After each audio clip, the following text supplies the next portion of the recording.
Well, good afternoon from Central Texas. This is my 100-hour review of my new Bobcat CT2040. I want to start this off by first saying this is not my first tractor. This is my fifth one. I've had an International, 2 cases, a New Holland, and now this. Pretty good little tractor. I want to point out a couple of things that I don't particularly like to start out with. We'll start here on the front end. The bucket. My opinion, it's a little undersized. I would have liked it to have been at least 6 inches wider. The metal, a little thin in my opinion. I get it, they're probably trying to save a little money. I did opt for the cutting edge. You see here, right there.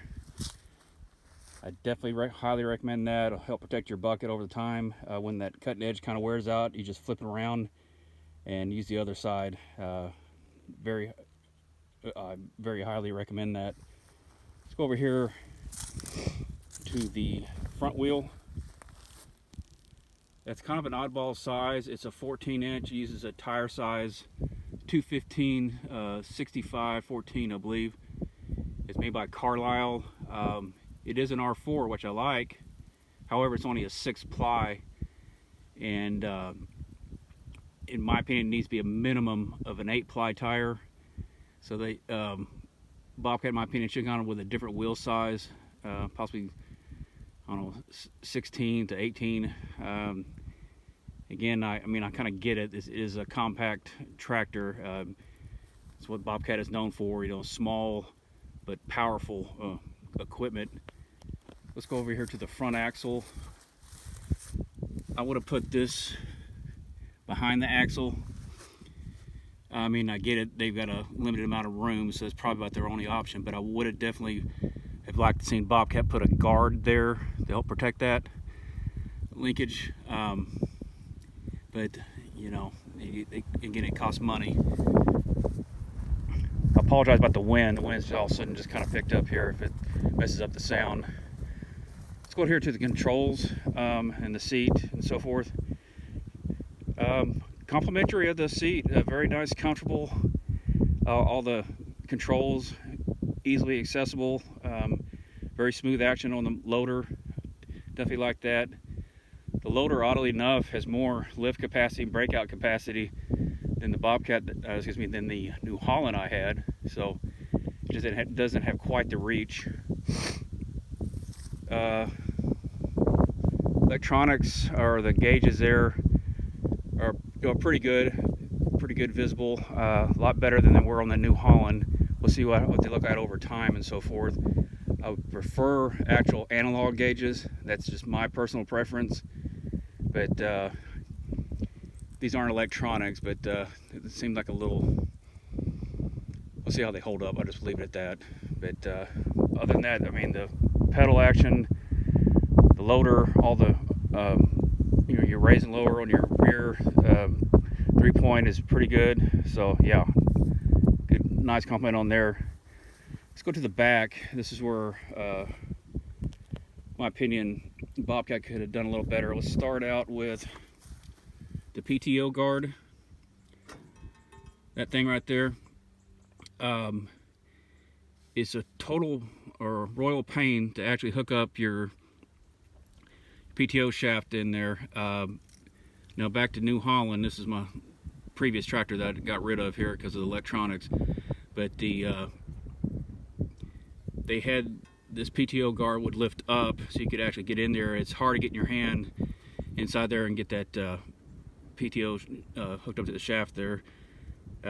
Also here, this is like Tractor Supply type cheap Chinese stuff. Bobcat, in my opinion, should have done a lot better job on that. Same thing here on the arms. They should have put a telescope. I mean, I guess you could cut that and add telescopic ends on there, or just order a new bar entirely. But again, they should have, in my opinion, spent a little more money. And then here should be a bar right there, so you can actually, you know, turn it. You have to do it like that. It's just I mean, almost impossible. You really need that bar to adjust there, but I mean, I get it. They're trying to save a little money here and there. Back to this fuel tank. Kind of an odd spot. I mean, there's a lot of tractors that do that. Frankly, I would have lowered it or moved it over here, but again, they might not have had the room. That's previous tractors I've had fuel tank right there. It makes life a heck of a lot easier filling up and so forth. One thing I wanted to point out that I added, which pretty slick, these tabs were already there, so I got me a piece of angle iron here and you know, cut it, you know, primed and painted it. Probably could have hit it with a wire wheel a little bit better, but oh well, it'll do. And I mounted my ammo box here, which is essentially my toolbox, and you of course got all my pliers, clips, and pins and so forth, and wrenches and hammer in there, so anything I need. But pretty slick little thing. I would like to get a actual metal ammo box, and like a military one, and I'll paint it that orange and so forth. This plastic, we'll just see how that plastic holds up over time.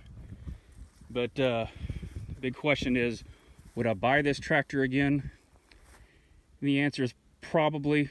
Frankly, I needed a bigger tractor, like a 55 horsepower, and frankly, I would like to have had a cab, but I'm just very gun shy right now with all this modern equipment, modern electronics and so forth.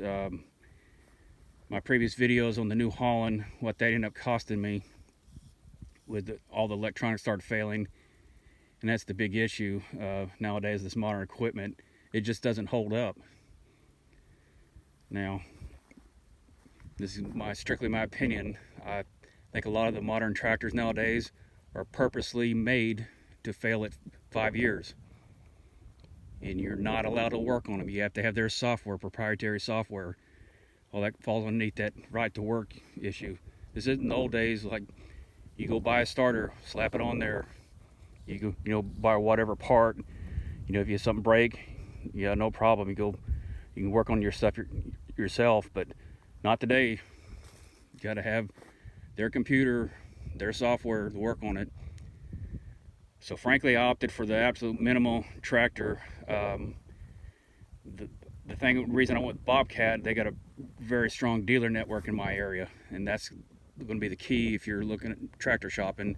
I'm not one of these people that are, you know, Ford only, Dodge only, you know, Chevrolet only or whatever. But find the tractor there that's got a good local dealer that'll have your back when you're dealing with these corporate people, because frankly, they don't give a hoot whether you're happy or not. They're all about selling it, and then 5 years later they want you to buy another one because their equipment's failed.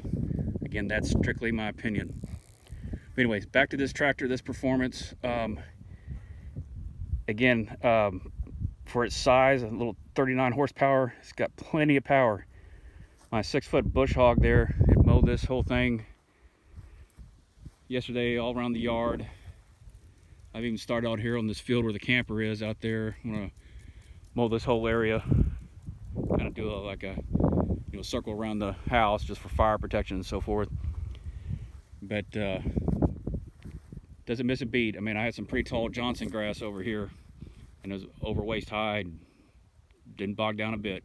So I'm very impressed with it for its power. And one of the best things besides the power that this tractor has going for it is its maneuverability. This is frankly sorry, I got a fly going after me. The biggest thing it's got going for it is this tight radius turning. It's dang near like a zero-turn motor. I guess I could take that loader off and I could really get around some stuff, but frankly, I didn't even need to do that. So when I got underneath all these trees in the yard, all around, in fact, it was a pleasure mowing it. So a little dusty here, but again, I'm sorry about the wind. The wind all of a sudden just picked up here as I'm recording. But big question, would I buy it again? Probably. We'll see how it holds up long term. If it does, I'll probably opt for 55 horsepower or 58 even, with a cab on there. Anyways, good afternoon.